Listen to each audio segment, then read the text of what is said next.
পুরীর প্রসাদ সাধারণ প্রসাদ হিসেবে পরিচিত নয়, বরং এটি মহাপ্রসাদ নামে বিখ্যাত।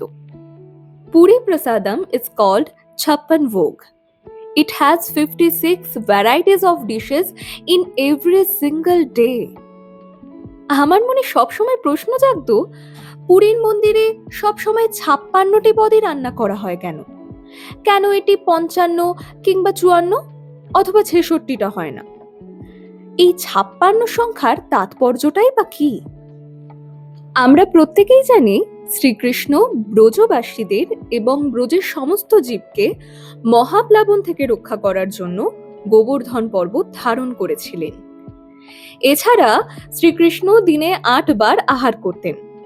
প্রথমবার তিনি যে খাবারটি খেতেন, দ্বিতীয়বার কিংবা অষ্টমবার সেই খাবার তিনি আর খেতেন না। তাই যশোদা মা প্রতিদিন তার জন্য 8 রকমের পদের আয়োজন করতেন। শ্রীকৃষ্ণ টানা 7 দিন গোবর্ধন পর্বত ধারণ করে রেখেছিলেন।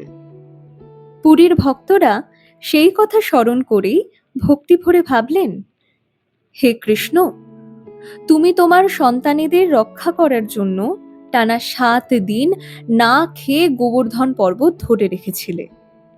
তাই আমরা আজ থেকে আজীবন প্রতিদিন তোমার জন্য 7 গুণ 8 মানে 56টি ভোগের আয়োজন করব।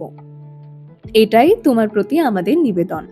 সুতরাং পুরীর প্রসাদ যে দিব্য বা পবিত্র, তা কেবল জগন্নাথের কারণে নয়, বরং পুরীবাসীদের সেই গভীর ভক্তিভাবের কারণে তার এত মাহাত্ম্য।